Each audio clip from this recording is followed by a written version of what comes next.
오늘 우리에게 주신 하나님의 말씀은 야고보서 4장 1절에서 10절 말씀입니다. 너희 중에 싸움이 어디로부터, 다툼이 어디로부터 나느냐?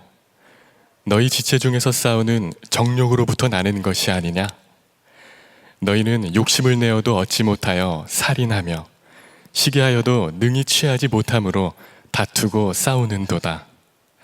너희가 얻지 못함은 구하지 아니하기 때문이요 구하여도 받지 못함은 정욕으로 쓰려고 잘못 구하기 때문이라.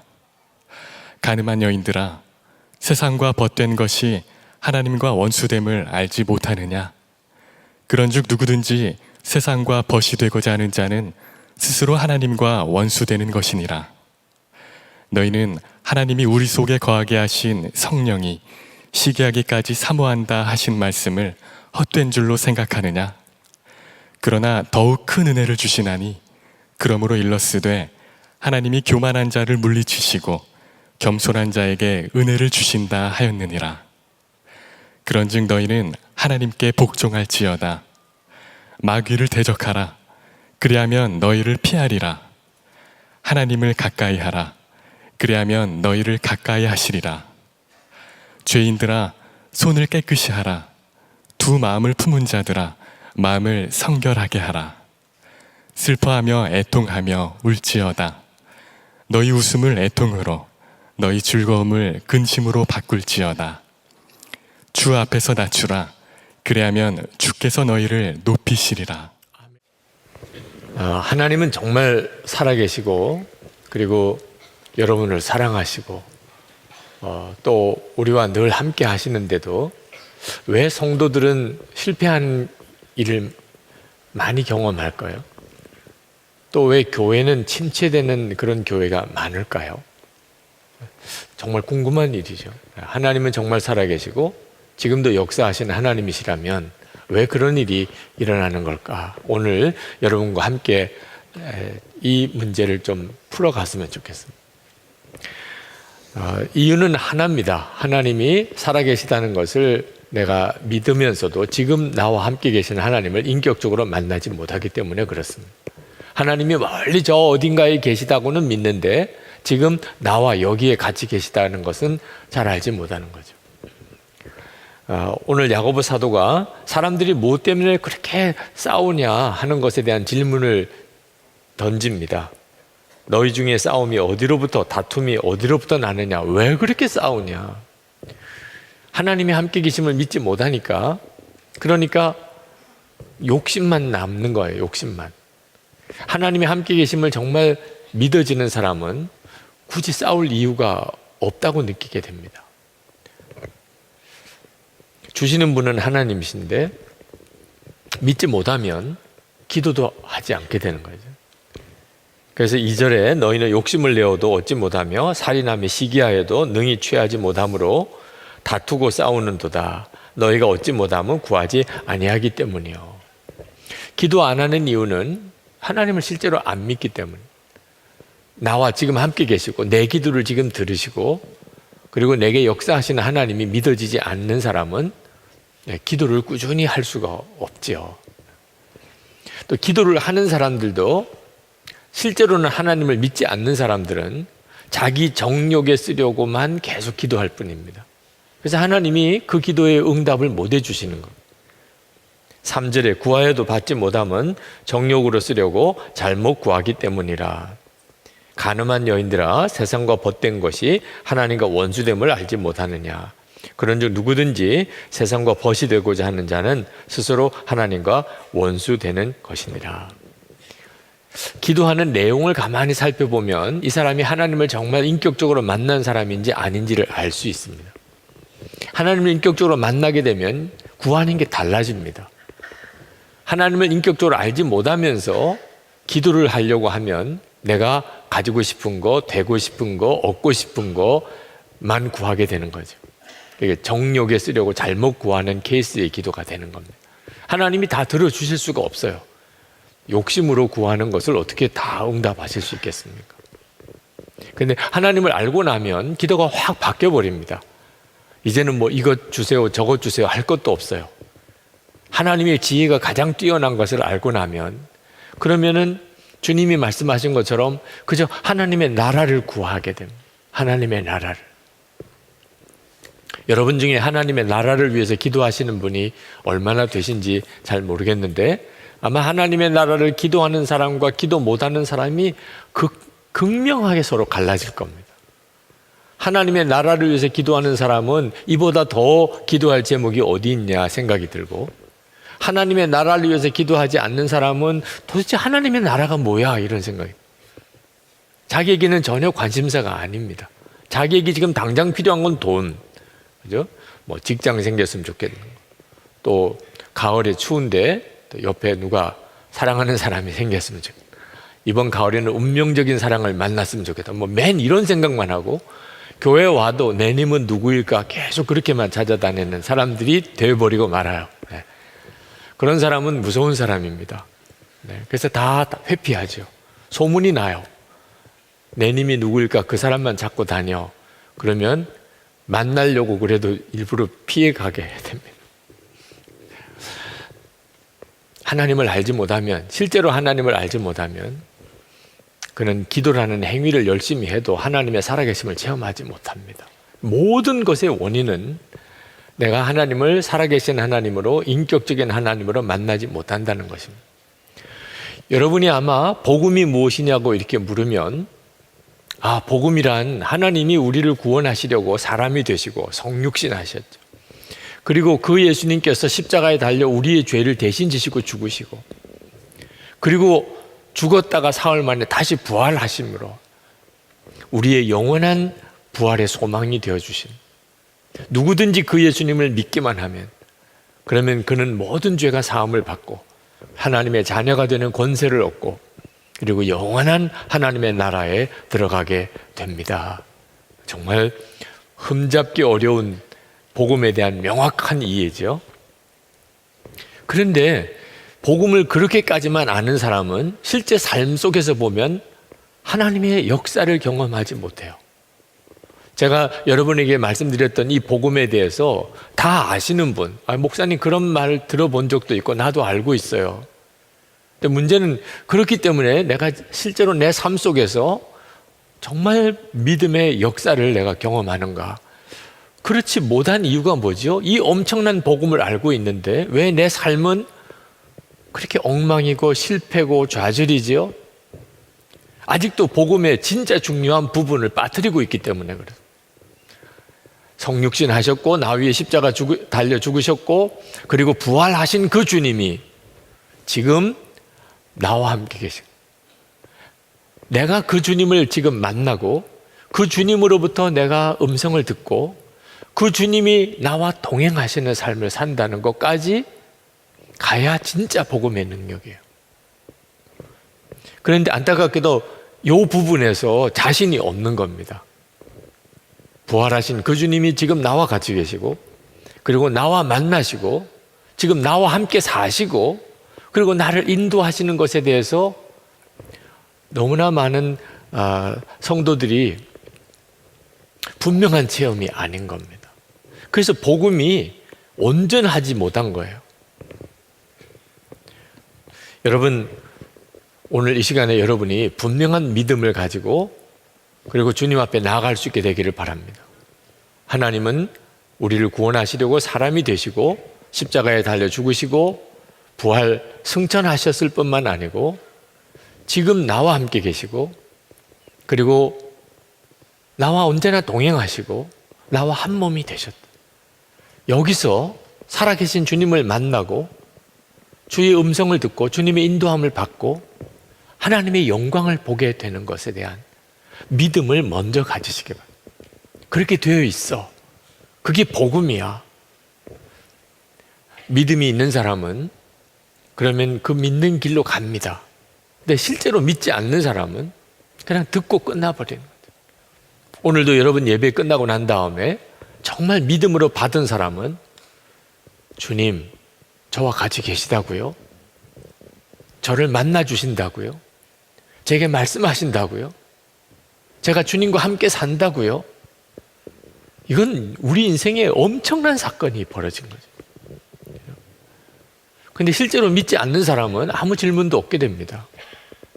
뭐 그렇다고 설교는 들었는데 뭐 아무것도 느껴지는 거 없는 걸 뭐 그렇게 끝나버리죠. 믿지 않으니까 갈급함도 없는 거죠.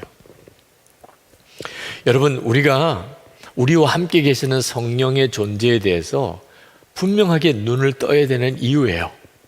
우리와 함께 하시는 주님은 성령으로 오셨습니다. 우리 안에 오셨어요. 성경이 분명하게 증거하고 있어요. 지금 여러분 안에 계세요. 여러분 안에 하나님의 성령이 여러분과 함께 계신 것을 여러분이 확실한 증거로 알아야 됩니다. 그렇다고 들었습니다. 아무 힘이 없어요. 어떤 느낌으로 아는 것도 아니에요. 주님은 정말 나와 함께 계시다. 내가 성경도 열심히 보고 기도도 열심히 하고 그리고 내가 이제 더 이상 어떤 음란한 것 다 이제 끊어버리고 그리고 무절제한 생활도 다 정리하고 그러면 주님이 나와 같이 계신 것 같고 내가 생활이 완전히 흐트러져 있으면 주님의 나를 떠나신 것 같고 이런 형편으로 주님이 나와 함께 계시는 것을 생각하니까 여기 오늘 여러분 중에 상당히 많은 사람이 주님이 나와 함께 계시다는 믿음이 안 생기는 거예요. 주님이 나와 같이 계시면 내가 이렇게 살 수는 없잖아 이렇게 생각이 듭니다. 성경을 원점에서 다시 봐야 됩니다. 도대체 정말 주님이 나와 같이 계신 건가? 분명히 그렇습니다. 고린도 후서 13장 5절에 너희가 믿음에 있는가? 너희 자신을 시험하고 너희 자신을 확증하라. 예수 그리스도께서 너희 안에 계신 줄을 너희가 스스로 알지 못하느냐? 그렇지 않으면 너희가 버려온 자니라. 오늘 이 예배를 드리면서 여러분이 딱 하나 붙잡고 가실 수 있으면 정말 이건 황홀한 것입니다. 예수 그리스도께서 내 안에 계신 것을 내가 분명히 아는 것입니다.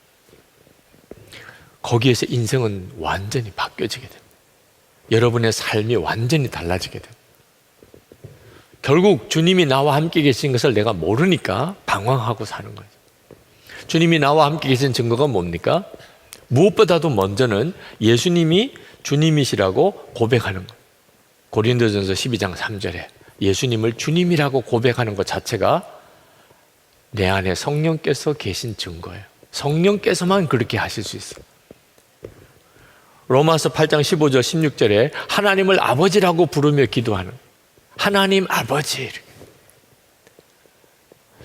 무슬림들도 하나님을 믿는다고 그게 무슬림이 믿는 하나님이 우리 기독교에서 말하는 하나님과 같으냐 아니냐 논쟁이 있는데 한 가지 사실로 달라요. 무슬림이 믿는 알라와 우리가 믿는 여호와 하나님은 다릅니다. 어떤 점에서 다르죠? 무슬림들의 이 알라 신에 대한 호칭이 99가지가 있습니다. 근데 그 99가지 중에 없는 것이 아버지예요. 근데 우리는 하나님을 아버지라고 부릅니다. 완전히 다른 거죠. 그죠? 무슬림들은 알라를 아버지라고 부르면 그건 엄청난 불경죄가 됩니다. 예수님이 십자가에 달리신 이유 중에 하나가 하나님을 아버지라고 불렀다고 하는 죄가 있습니다. 그런데 우리는 너무나 자연스럽게 하나님 아버지 이렇게 부르잖아요. 여러분이 이게 뭐야? 아니 도대체 이게 뭐지? 나도 하나님을 아버지라고 그렇게 생각하고 부르고 있는데 이게 성령의 역사야? 나는 성령의 역사가 무슨 방언이나 또는 무슨 진동이나 예언이나 신유의 은사나 이런 건 줄 알았는데 예수님을 주님이라고 고백하게 하고 하나님을 아버지라고 부르게 하시는 거야. 정말 놀라운 일이죠. 하나님의 은혜가 깨달아지는 것. 여러분 설교를 듣는다고 다 은혜 받는 거 아닙니다. 설교자가 설교를 잘했고 못했고를 떠나서 설교를 듣고 은혜를 받았다. 성령께서 계신 사람만 그렇습니다. 고린도전서 2장 12절에 우리가 세상의 영을 받지 않고 하나님께로 온 영을 받았으니 하나님께서 은혜로 주신 것을 알게 하려 하심이라. 찬양을 통해서 은혜가 되고 또 대표 기도자가 기도하는데 그 기도가 은혜가 되고 누가 간증을 하는데 은혜가 되고 모든 사람이 그런 게 아닙니다. 성령을 모시고 있는 사람만 성령께서 역사하시는 것에 반응이 돼요. 성령이 안 계신 사람은 전혀 은혜가 안 되는 거죠. 제가 신학교 다닐 때 저희 학교 교수님이 우리 개신교회의 설교가 어느 정도로 영향력이 있는가 하는 것을 설문조사를 하면서 대학생들을 임의로 이제 선발을 해서 이제 아주 큰 교회에 가서 설교를 듣고 오게 했습니다. 그리고 피드백을 했습니다. 그런데 이제 결과가 뭐 대략 예상하는 것처럼 너무 안 좋았어요. 그래서 이제 그분이 그걸 가지고서 이제 어떻게 해석을 하셨냐면, 지금 한국 교회 강단에 문제가 심각하다. 대학생들이 설교를 듣고 너무나 부정적인 반응을 한다. 그렇게 이제 평가를 하셨는데, 제가 그 평가를 읽으면서 너무 아쉽게 생각이 드는 게 있어요. 뭐냐면, 성령이 계시지 않은 사람이 설교가 어떻다고 평가하는 것이 그것을 어느 정도쯤 중요한 어떤 판단의 근거로 삼아야 하는가. 성령께서 계시지 않은 사람은 하나님의 은혜를 깨달을 수가 없습니다. 여러분이 오늘 예배를 드리고 말씀을 들으면서 여러분 안에 뭔가 주님이 주시는 메시지가 깨달아진다면 그건 여러분 안에 계신 성령의 역사예요. 요한일서 4장 12절 13절에 보면 용서하고 사랑하는 마음이 있으면 하나님을 본 사람이 없지만 우리가 서로 사랑하면 하나님이 우리 안에 거하시고, 그러니까 여러분 마음 안에 누군가를 사랑하라고 하는 마음이 일어나는 것이 전적으로 성령의 역사예요. 에베소 4장 30절에 성령을 근심케 하지 마라. 여러분의 마음에 하나님이 기뻐하지 않는 삶을 살면 마음이 근심이 돼요. 근데 예수 안 믿는 사람에겐 절대로 그런 생각이 안 들어요. 내가 뭐 주일 예배를 빠졌다. 내가 하나님께 온전히 드리는 11조 생활을 못한다. 나는 전혀 기도 생활을 하지 않고 있다. 우리가 구원받은 사람이라면 그게 늘 마음에 하나님께 죄송하고 내가 잘못 살고 있다고 생각이 돼요. 근데 성령을 받지 않은 사람은 그런 것 때문에 괴로워하는 것 자체가 이해가 안 되는 거예요. 예배 못 드린 것 때문에, 11조 생활 안 하는 것 때문에, 뭐 새벽기도 안 나가는 것 때문에 그게 괴로운 불신자를 보았습니까? 성령께서 근심하시는 게 있어요. 우리 안에는. 빌립보서 2장 12절에 13절에 하나님의 일을 하고자 하는 소원이 생깁니다. 우리 안에서 역사하시는 이는 하나님이시니 당신의 기쁘신 뜻을 위하여 너희로 소원을 두고 행하게 하시나니. 그러니까 우리 마음에 하나님을 위하여 무언가를 하고자 하는 마음이 생기는 일이 이 보통 놀라운 일이 아닙니다. 왜? 모든 사람에게 그런 건 아니니까. 불신자에게는 하나님을 위해서 일하고 싶은 생각이 없어요. 왜? 하나님이 그 안에 계시지 않으니까. 여러분이 이제는 아셔야 됩니다. 고린도 후서 4장 7절에 우리가 이 보배를 질그릇에 가졌으니 이는 심히 큰 능력은 하나님께 있고 우리에게 있지 아니함을 알게 하려 함이라. 이 말씀이 정말 사실이에요. 나는 질그릇 같은 존재지만 내 안에 보배이신 예수님이 계셔요. 안 계신 사람, 아마 친구 만나러 오신 사람, 정말 여러분이 예수님을 믿고 구원받은 사람이라면 여러분은 그렇구나, 내 안에 주님이 계시니 내가 보배를 담은 질그릇이구나. 노다지라고 그렇게 말하죠. 금이 포함되어 있는 그런 이 광산에 금맥을 발견하는 것은 뭐 대단히 수지맞은 일이죠. 근데 이 금맥이라고 그래도 금이 이렇게 눈에 보이는 게 아닙니다. 그냥 눈으로 보기에는 돌이에요, 그냥. 그런데 그 속에 금이 약간 포함이 되어 있는 겁니다. 그냥 현미경으로 들여다봐도 금을 볼 수가 없어요. 어느 정도쯤 금이 포함된 돌이면 채산성이 있을까? 옛날에는 1톤, 돌 1톤에 13g 정도 금이 포함되면 그 금을 추출하는 모든 비용을 다 뽑고도 채산성이 있다고 그랬어요. 요즘에는 굉장히 기술이 개발돼서 1톤에 6g 정도만 포함이 돼도 채산성이 있다는 거예요. 자, 그러니 1톤에 6g이면 0.00006%, 6인가요? 정말 금이라고는 찾아볼 수 없어요. 정상적인 눈으로는. 그 정도쯤 포함되어 있으면 그 금광석을 아주 정말 수지 맞은 거라고 생각합니다. 돈이 되는 거죠. 여러분 안에 예수님이 계신 것은 금광석과 비교가 안 돼요. 여러분이 왜 존귀한 줄 아십니까? 다른 사람하고 비교해서 내가 뭐 잘난 것도 없고, 그렇다고 뭐 머리가 좋은 것도 아니고, 뭐 인물이 괜찮은 것도 아니고, 집안 배경이 좋은 것도 아니고, 나는 뭐 할 줄 아는 것도 아무것도 없고, 그래도 여러분이 얼마나 존귀한가? 왜 그런 줄 아십니까? 여러분 안에 계신 주님이 보배이시니까. 우리가 보배를 담은 질그릇이니까. 나는 질그릇 같아도 내 안에 계신 주님이 너무나 놀라우신 분이니까. 그 주님이 내 안에 오셨으니까. 하나님이 나를 보실 때 존귀하게 보시는 거예요. 문제는 내가 그걸 믿느냐 하는 거예요. 하나님이 나를 존귀하게 보신다면 나도 나를 그렇게 믿어야 되는데 많은 사람이 열등감과 좌절감에 빠져 있어요. 이유는 실제로 보배이신 주님을 만나지 못하니까. 예수님이 내 안에 계시다고 말만 들었지 실제로 내게는 체험이 안 되니까, 그러니까 감격이 되거나 그것 때문에 인생 전체가 바뀌어지는 역사가 안 나타나는 것입니다. 여러분, 이제는 여러분이 여러분 안에 계신 주님에 대해서 정말 초점을 맞추어 살아야 합니다. 지금까지 여러분에게 들려드린 이 말씀을 어떻게 결론 삼아야 되는 거죠? 여러분의 최대의 관심이 뭐죠? 여러분 안에 계신 주님입니다. 여러분에게 있어서 가장 놀라운 복이 뭐죠? 여러분 안에 계신 주님이에요.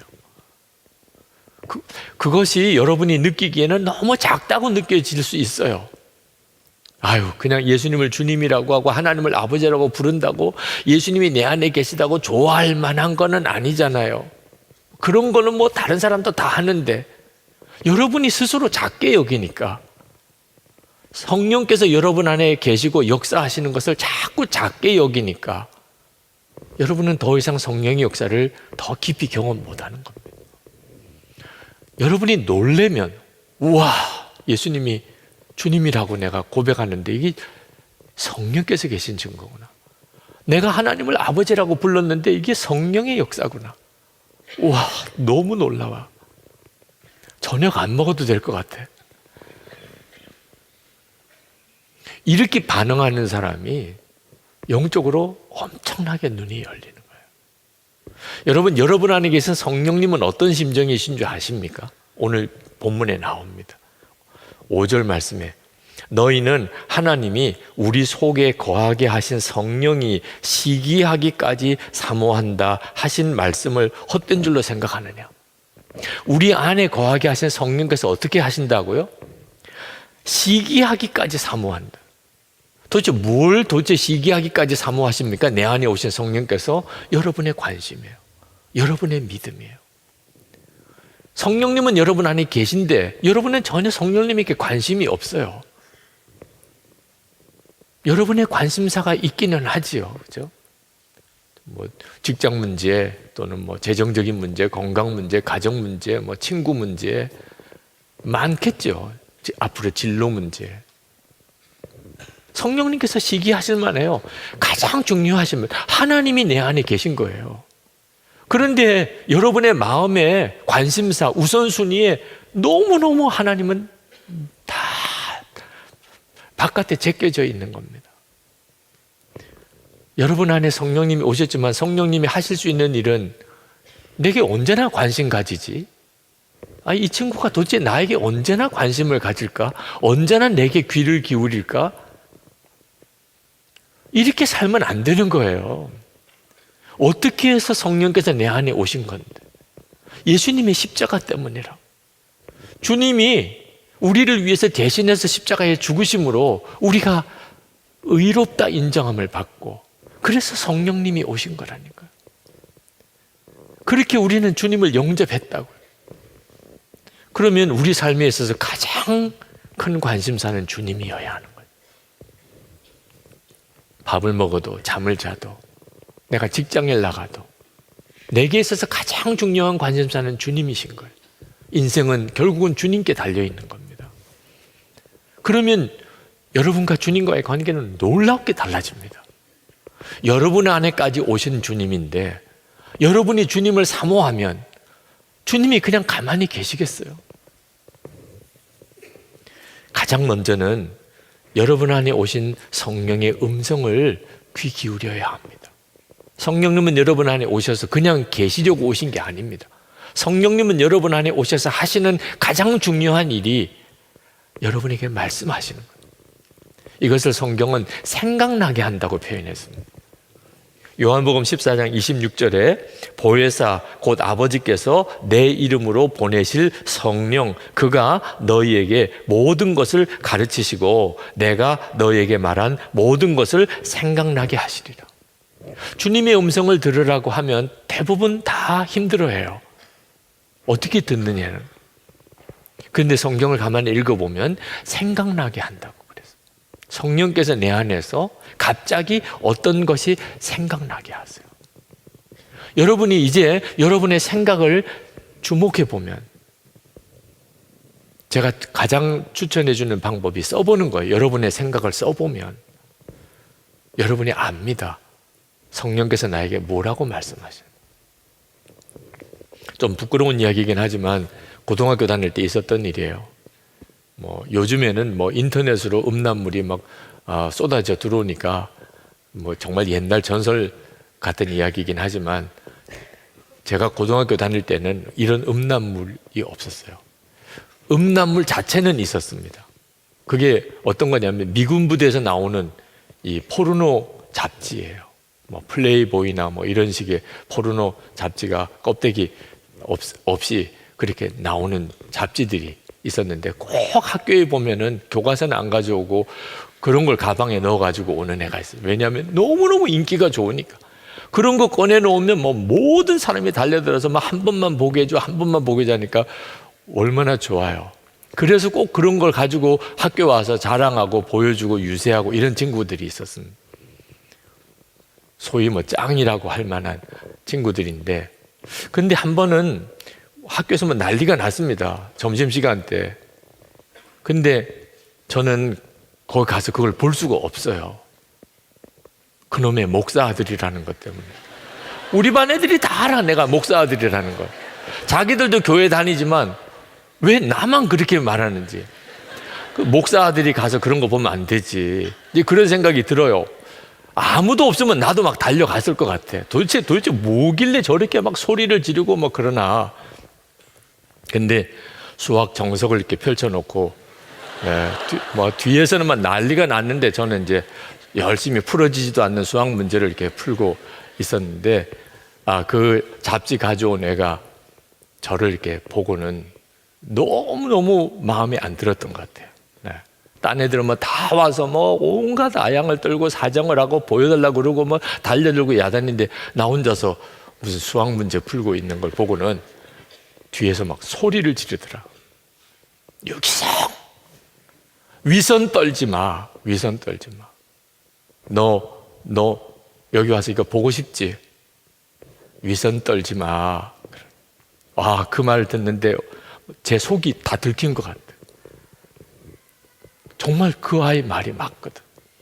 가서 보고 싶은데, 그런데 목사 아들이라는 것 때문에 내가 지금 못 가고 여기서 풀어지지도 않는 수학 문제나 풀고 있는 것처럼, 이거 진짜 위선이잖아. 너무 비참하더라고. 그래서 그 주일에 교회에서 고등부 선생님에게 상담을 했어요. 학교에서 있었던 일을 이야기해주고, 그리고 제가 이렇게 위선을 떠는 겁니까? 사실 위선이라면 굳이 그러고 있을 필요가 뭐 있어요? 그죠? 그럼 솔직하게 그냥 뭐 하고 싶은 대로, 보고 싶은 대로. 그게 솔직한 거지 뭐. 그게 정직한 거잖아. 근데 선생님이 그때 저에게 물으시더라고. 너 그거 가서 보고 싶은 마음 있다고 그랬는데 보면 안 된다는 생각도 있었냐? 그러더라고.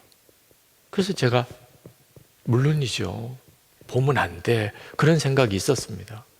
나는 그게 목사 아들이기 때문이라고 생각을 했었지만 하여튼 분명히 마음에 가서 그런 거 보면 안 돼. 그런 생각이 있었어요. 그랬다 그러니까 선생님이 하시는 이야기가 너 위선자 아니야. 너는 그 순간에 선택을 한 거야. 가서 보는가 안 보는가를 선택한 거야. 너는 선택을 한 거지 절대로 위선을 떤 게 아니다. 그때 그 말씀이 저에게 정말 복음이었어요. 그렇구나. 아, 내가 선택을 한 거지 그게 위선이 아니었구나. 내 안에 육신의 소리도 있고 주님의 소리도 있어요. 예수를 믿는 우리 안에는 성령께서 와 계세요. 성령께서 와 계시면 누구든지 성령님께서 생각나게 하시는 역사가 있어요. 이렇게 하라, 이렇게 하지 마라. 문제는 우리가 누구를 따라가느냐 하는 것. 누구를 따라가느냐. 성령께서는 여러분에게 반드시 말씀하세요. 여러분이 성령님에게 초점을 맞추고 주님이 내 안에 계신 것을 진짜 믿게 되고 그것을 사모하게 되면 주님을 따라가게 되기가 쉬워요. 주님의 말씀을 깨닫기도 쉽고요. 아, 주님이 이렇게 하라고 하시는구나. 주님이 이건 하지 말라고 하시는구나. 주님이 하라고 하신다고 이렇게 느껴져요. 내 마음에 그냥 갈등이 아니고 주님이 하라고 하신다. 주님이 하지 말라고 하신다. 그때는 벌써 반응이 다릅니다. 저는 신학교 들어갔을 때 주님이 불러서 오셨다. 그 말 못했어요. 왜? 실제로 그런 적이 없었으니까. 주님이 저에게 너 목사가 되라. 그렇게 말한 적이 없어요. 아버지가 그렇게 말했지.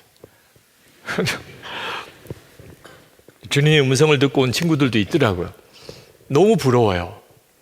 근데 저는 주님이 불렀다고 말을 못 하겠더라고요. 그 계속 제 마음속에 내가 진짜 주님이 불러서 신학교에 와서 목사가 된 건지 아버지가 목사라고 해서 목사가 된 건지 계속 갈등이었어요. 그런데 성령께서 내 안에 계시는 증거를 쭉 읽어보다가 너희 안에서 역사하시는 하나님이시니 당신의 기쁘신 뜻을 위하여 너희로 소원을 두고 행하게 하시나니 제 마음속에 정말 이 땅에 하나님의 나라가 빨리 이루어졌으면 좋겠어요. 주의 몸된 교회가 빨리 부흥되어서 수많은 사람들이 구원을 받으면 좋겠어요. 어떤 사람이 예수를 믿는 것은 너무 기쁘고 전도를 해도 예수 안 믿는 게 너무 안타까워요. 지금 내 안에 일어나는 이 생각들이 주의 역사, 주님이 역사하지 않으면 있을 수 없는 생각들이 내 속에 계속 일어나는 거예요. 와, 나는 주님이 부르셨다는 말이 무슨 특별한 사건인 줄 알았어요. 아주 막 하늘에서 무슨 뭐 할아버지 음성으로 유, 기, 성아 뭐 이렇게 듣는 건 줄 알았어요. 나에겐 그런 체험이 없었어요. 근데 그러면 주님의 음성을 못 들은 거냐? 전혀 그렇지 않았다는 거예요. 내 속에서 성령께서 생각나게 하시는 것이 얼마나 놀라운 사건인가. 여러분이 그 점에 대해서 귀가 열려야 돼요. 그러면 성령께서 말씀을 보는 눈을 다 바꿔주기 시작합니다. 이 성경 말씀 자체가 여러분과 주님을 만나게 해주는 너무나 놀라운 도구예요. 갈라디아서 5장 19절부터 23절에 보면 마귀가 주는 생각과 성령이 주는 생각, 이거 절대로 애매한 거 아닙니다. 성경에 명확하게 나와 있어요. 마귀가 주는 생각은 이런 생각, 성령께서 주시는 생각은 이런 생각. 마귀가 주는 생각은 19절부터 보면 음행과 더러운 것과 호색과 우상숭배와 술수와 원수 맺는 것과 분쟁과 시기와 분냄과 당짓는 것과 불리함과 이단과 투기와 술취함과 방탕함 같은 것들. 이게 마귀의 역사냐? 뭐 너무 명확하죠. 너무 명확. 네. 헷갈릴 것도 없지요. 네. 이제는 술 마셔도 되냐 질문하지 마세요. 네. 술 마시라는 게 누구 생각이죠? 술 마시고 싶다. 그거 도대체 무슨 생각이죠? 잘 분별해야 돼요. 네. 그래서 성령께서 주시는 생각은 어떤 생각이냐? 22절부터 23절 사랑과 희락과 화평과 오래 참음과 자비와 양성과 충성과 온유와 절제니 여러분 안에도 동일하게 역사하고 있습니다. 주님의 인도를 받고 마귀가 하자는 대로 쫓아가고 다 너무 명확해요. 헷갈릴 것도 없어요. 성령의 역사하심에 귀 기울이고 성경의 말씀을 보면 여러분은 지금도 주님과 동행하고 주님의 인도를 받고 주님의 임재 안에 살게 됩니다. 여러분 주변에 주님은 너무나 놀랍게 일하고 계세요. 큰딸 우리 지영이가 미국에서 공부할 때 어느 날 학교 채플에서 이제 강사님이 오셔서요. 설교 중에 이야기를 하나 저에게 쭉 전해주어서 참 그때 인상 깊게 받았어요. 라합이라고 하는 미국 대학생 이야기를 하더래요. 근데 어느 날 노음이라고 하는 친구가 있는데 NORM이에요. 그냥 우리식으로 말하는 노음이 아니고 이름이 NORM 노음이라고 하는 친구가 있었는데 이 말을 더듬는 친구예요. 그런데 열심히 전도를 해요. 하여튼 누구든지 만나면 뭐 더듬는 말로 전도하니까 더 답답하죠. 전도 자체도 뭐 좋아하는 사람이 별로 없지만 그것도 말을 더듬어서 하니까 뭐 뭐 예수수 믿어야 돼 이런 식으로 전도를 하니 다들 막 만나기를 꺼려하는 거예요. 하여튼 붙잡히면 전도를 받아야 되니까. 그리고 숨 넘어갈 듯한 전도를 계속 들어야 되니까. 그래서 이제 그 학교 기숙사 안에 이 노음이 이제 전도하러 이제 오면 쫙 퍼져요. 노음이 왔다.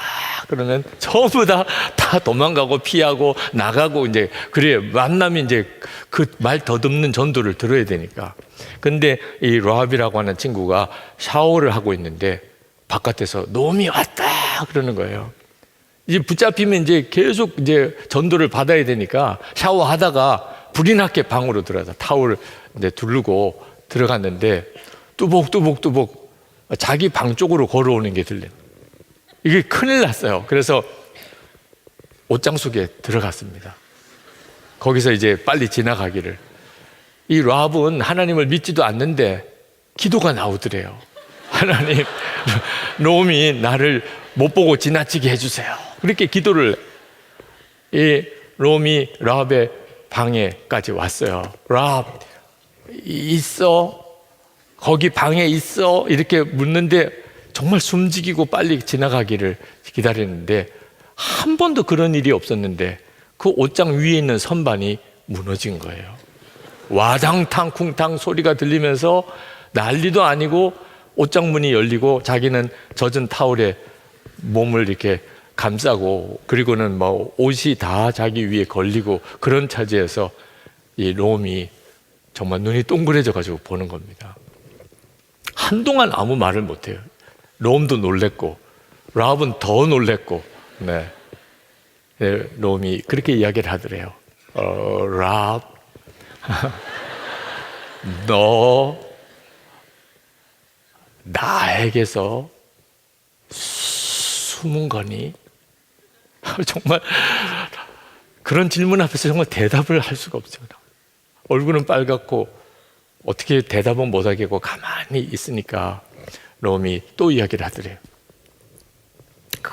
그러나 하나님은 너를 사랑하셔. 그러고는 이제 돌아 나갔어요. 그 말을 그냥 듣고 아유 다행이다 이렇게 해서 끝났으니 다행이다. 롬에게는 조금 미안한 일이긴 하지만 그랬다고 이렇게 생각하고 그 다음 날 저녁에 늘 하던 것처럼 이제 술집에 갔습니다. 친구들이랑 술을 마시러. 근데 술집에 가서 술을 마시러 갔는데 갑자기 막 엄청난 슬픔이 마음에 오는 거예요. 엄청난 슬픔이 뭐라고 설명할 수 없는 슬픔이. 그러면서 그 마음속에 내게는 정말 하나님이 필요하죠. 내게는 정말 하나님이 필요해. 술 마시러 갔다가 그는 거기서 하나님 정말 살아계시면 제가 하나님을 만나고 싶습니다. 하나님 정말 나를 사랑하시나요? 어제 노음이 그렇게 떠듬 거리면서 했던 그 말, 그게 계속 가슴에 그냥 계속 울리는 거예요, 자기 마음속에. 그리고 그가 거기서 예수님을 영접하고 삶이 완전히 바뀐 거예요. 이 랍이라는 대학생이 바로 그날 강사로 오신 랍 레코드 목사님 자기 간증이에요. 노미, 너 나에게서 숨은 거니? 라고 그 말을 인용할 때 그 랍 목사님이 우셨어요. 그날 주님은 그 말 더듬는 노음을 통하여 나에게 물으셨다. 너 나에게서 숨은 거니? 여러분, 여러분의 삶 전체가 여러분과 함께 계시는 주님이 여러분에게 말을 걸어오는 현장입니다. 여러분이 계속 주님께 귀 기울이면, 정말 주님을 믿으면, 여러분과 함께 계시다는 것을 진짜 믿으면 여러분은 알게 돼요. 주님은 멀리 계시지 않아요. 진짜 나와 같이 계세요. 부활 승천하셔서 저 하늘에 계신 분이 아닙니다. 정말 나에게 오셔서 내 삶에 관여하고 계시고 나와 지금 함께 계세요. 그걸 여러분이 경험하게 됩니다. 차기룡 목사님이 젊은이 교회 담당 목사님으로 계실 때 한 번은 괴산 단기 선교 갔다 오고 설교 중에 이런 이야기를 하시더라고요. 괴산 단기 선교를 위해서 광고를 쭉 하면서 함께 가실 청년들을 이제 모집하고 있는데 어느 한 청년이 그런 이야기를 하더래요. 괴산 단기 선교를 자기는 안 가겠다는 거예요. 왜 그래? 하나님이 가라고 안 했다는 거예요. 자기에게 하나님이 가라고 응답을 안 해주신다는 거예요. 그래서 너무너무 답답하더라는 거예요. 아니 그렇게 설교 시간에 많이 이야기하고 광고 시간에 벌써 몇 주째 이야기하고 하나님이 나에게 말씀 안 하셨다. 어떻게 그럴 수 있냐? 그래서 너무 답답해하더라고요. 하나님께서 여러분에게 어떻게 말씀하시죠? 설교 시간에, 광고 시간에. 여러분 다 들으신 거잖아요. 오늘도 형제교회 파송선교사 모집 광고 나오더라고요. 내일 새벽기도에 베이글까지 준다고 다 나오더라고요. 우리 주님이 얼마나 답답하시면 커피와 베이글을 가지고 여러분을 꼬실까요? 네. 어떻게 분별해 듣느냐에 따라 다른 거죠. 그 청년이 결국은 주님이 나에게 단기 선교 가라고 하시는 게 맞구나. 그래서 같이 갔다 와서 엄청난 은혜를 받았던 이야기를 설교 시간에 하시더라고요. 자, 마지막으로 여러분이 인격적으로 주님을 만나고 그리고 여러분의 삶 전체가 변화되는 일을 위해 정말 중요한 요소가 순종이에요. 주님의 음성을 듣는 것도 엄청난 일이지만 결정적인 것은 순종입니다. 6절에 그러나 더욱 큰 은혜를 주시나니 그러므로 일렀으되 하나님이 교만한 자를 물리치시고 겸손한 자에게 은혜를 주신다 하였느니라. 그런즉 너희는 하나님께 복종할지어다. 정말 주님이 나와 함께 계신 그 주님을 내가 인격적으로 만나고 그 주님과 동행하는 삶을 사는 중요한 열쇠는 순종이에요. 주님이 말씀하시는구나? 그러면 순종하는. 어느 집사님이 방언을 그렇게 받고 싶었습니다. 부흥회 갔더니 강사님이 큰 소리로 기도하라고 그래서 그날 엄청나게 큰 소리로 기도하고 2주간 동안 말을 못했어요. 그래도 방언을 못 받았어요. 소리 지르고 기도했는데도 방언은 안 되더래요. 그런데 제자훈련하는 동안에 성령의 충만은 순종이다. 완전한 순종이다. 깜짝 놀랐어요. 자기는 성령의 충만임이 체험인 줄 알았어요. 근데 완전한 순종이라니.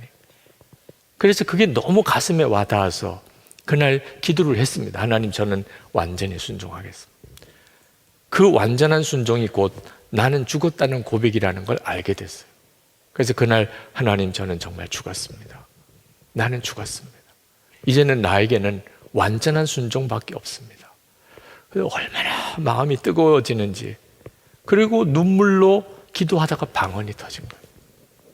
그렇게 소리 지를 때 방언 안 되더니 주님께 완전한 순종을 결단하고 그리고 나는 죽었습니다 고백하고 그것이 내 가슴에서부터 나오는 반응이 되고 나니까 비로소 성령의 강력한 임재를 경험한 거죠. 리더십의 세계적인 권위자인 존 맥스웰 목사님이 목회자 세미나 때 있었던 이야기가 참 인상 깊습니다. 세 분의 강사님이 있었는데 맥스웰 목사님의 맨 마지막 강사였어요. 3일을 첫째 날 자기도 은혜 받으려고 갔어요. 첫 번째 강사님이 너무너무 강의를 잘 하시더래요. 그런데 회중들이 은혜를 못 받는 거예요. 강사님이 너무나 탁월한 사역을 하시고 너무나 정말 분명하고 명확한 메시지를 전하는데도 다들 그냥 다 위축된 것 같아요. 이 맥스웰 목사님이 걱정이 되는 거예요. 나보다도 더 저렇게 말씀을 잘 전하는 저 사람에게도 은혜를 못 받으면 나는 어떡하지? 둘째 날 두 번째 강사님이 말씀을 전하는데 그분의 사역에 엄청난 사역을 소개를 하는데 너무 감탄이 되더라고요. 이야, 저렇게 목회하시는 분도 계시구나. 그런데 문제는 회중들이 안 일어나는 거예요. 그 참석한 목사님들이 다들 반응이 별로 시원치가 않아요. 저녁에 기도가 되더래요. 내일은 내가 말씀을 전해야 되는데 앞에 두 목사님이 이렇게 말씀을 잘 전했는데도 목사님들이 반응이 없으냐 어떡하지? 그래서 기도를 했습니다. 하나님, 저 어떻게 말씀을 전해야 돼요? 그때 탁 들려오는 주님이 주시는 생각이 뭐냐면 너는 뭘 잘했다고 설교하지 말고 너의 실패를 이야기하라. 말도 안 되는 거예요. 아니, 탁월하게 잘한 내용들을 설교하는데도 반응이 없는데 내가 뭐 실패한 거, 그동안에 실수한 거 이런 걸 이야기해서 무슨 은혜가 되겠냐? 이것 때문에 목사님들이 오셨겠냐? 뭔가 배우려고 오셨는데. 그래도 주님이 주시는 마음은 계속 그 마음이었어요. 그래서 그날 밤에 다시 원고를 다시 썼습니다. 그동안 자기가 주의 사역을 하면서 실패했던 것들만 다 한번 생각나는 대로 써보았어요. 너무 비참하더래요. 나도 이렇게 실패를 많이 했구나. 부끄럽기도 하고. 강의 시간에 이제 정말 주저주저하는 마음으로 주님이 여러분에게 제 실패의 이야기를 하라고 하시는 감동이 있어서 제가 그동안에 실패했던 이야기를 들려드리려고 합니다. 그러면서 이제 자기가 실패했던 케이스들 여러 가지 일들을 쭉 이야기를 하는데 목사님들의 반응이 뜨거워지는 거예요. 막 웃기도 하고 정말 저렇게 유명한 강사도 저렇게 어처구니 없는 실패를 했던 적이 있었구나. 그리고 실패했던 이야기들을 쭉 이야기 들으면서 너무 바보 같기도 하고 너무 어처구니도 없고 그러다 보니까 막 나중에 보니까 앞에 있는 사람을 막 때려가면서 웃더래요. 자기 혼자만 웃는 것도 아니고 뭐 어떡해 막 그러면서 막 반응이 뭐 너무너무 업되는 거예요. 막 리액션도 너무 강하고 자기는 실패한 이야기만 잔뜩 했는데 분위기는 뭐 굉장히 좋아졌어요. 저렇게 실패한 사람도 저렇게 쓰임을 받는 거구나. 그게 이제 그 참여한 목회자들에게 엄청난 도전도 되고 위로가 되었던 것 같아요. 강의가 끝나고 난 다음에 사람들이 우르르 뒤에 접수처로 가가지고 그 테이프 좀 삽시다. 요 강사님 테이프를 좀 삽시다. 엄청나게 테이프가 많이 팔렸어요. 그리고 그 이후에 계속 메일을 받아봐요. 목사님 그날 세미나 때 했던 강의를 오늘도 차를 타고 하면서 몇 번을 들었습니다. 위로 받았어요. 아, 이렇게도 쓰임을 받는 거구나. 이런 사람도 하나님이 쓰시는구나. 너무너무 격려가 되고 위로가 됐어요. 그런 메일을 계속 받았다고 하셨어요. 여러분 나름대로 잘 살아보려고 노력했을 겁니다. 행복하게 살아보려고. 근데 이제는 초점을 주님께 맞춰보세요. 여러분이 생각하기에 잘 살아보려고 하는 초점이 아니고 주님은 도대체 뭐라고 하시나? 주님은 나에게 뭘 원하시나? 거기에 초점을 맞추세요. 그리고 거기에 반응하세요. 된다, 안 된다, 하고 싶다, 못하겠다 이렇게 반응하지 말고 주님이 말씀하셨으니 해보겠습니다. 주님이 말씀하셨으니 하겠습니다. 주님이 하라고 하신지 안 하신지를 잘 모르겠으면 공동체에서 확인해 보면 돼요. 나는 이런 생각이 드는데 이게 주님이 주시는 생각일까? 나눠보세요. 그래서 또래 모임이 필요한 거예요. 왜 오늘 내가 또래 모임 총동원 주일에 설교를 하게 됐는지 모르지만 하여튼 여러분에게 또래 모임이 중요한 것은 분별받을 수 있는 공동체. 그래서 괜히 오늘 또래 모임에 가서 간식만 먹고 오지 말고 정말 분별받을 수 있는 지체들을 여러분이 하나님이 연결시켜 주시는 자리, 그 은혜의 자리라는 걸 꼭 기억하시고 그런 분별의 공동체를 만들고, 그리고 여러분의 담당 전도사님, 목사님에게 분별을 최종적으로 확인하세요. 그리고 그 다음에는 순종인 것입니다. 자, 이제 우리 기도합시다. 오늘 성찬을 받게 되는데, 이 성찬은 주님이 지금 현재 이미 우리에게 완전한 인격적인 만남을 주시고 계신 것을 보여주는 시간입니다. 떡을, 포도주를 눈으로 보고 그리고 입으로 느끼고 몸으로 경험하게끔 주님과의 연합을 가르쳐 주고 계세요. 하도 우리가 믿음이 없으니까, 믿지 못하니까, 내가 너와 함께한다, 내가 너와 한 몸이다, 그걸 성찬을 통해서 우리에게 확인시켜 줍니다. 여러분, 주님 아멘입니다. 제가 이제 나의 모든 초점은 주님께 두겠습니다. 이 엄청난 사건, 내 안에 주님이 오셨다는, 내가 그렇게 주님을 바라보고 살겠습니다. 8절에 하나님을 가까이 하라, 그리하면 너희를 가까이 하시리라. 아멘. 주님 그렇게 하겠습니다. 그렇게 기도하고 우리 성찬을 받겠습니다. 다 같이 기도하겠습니다.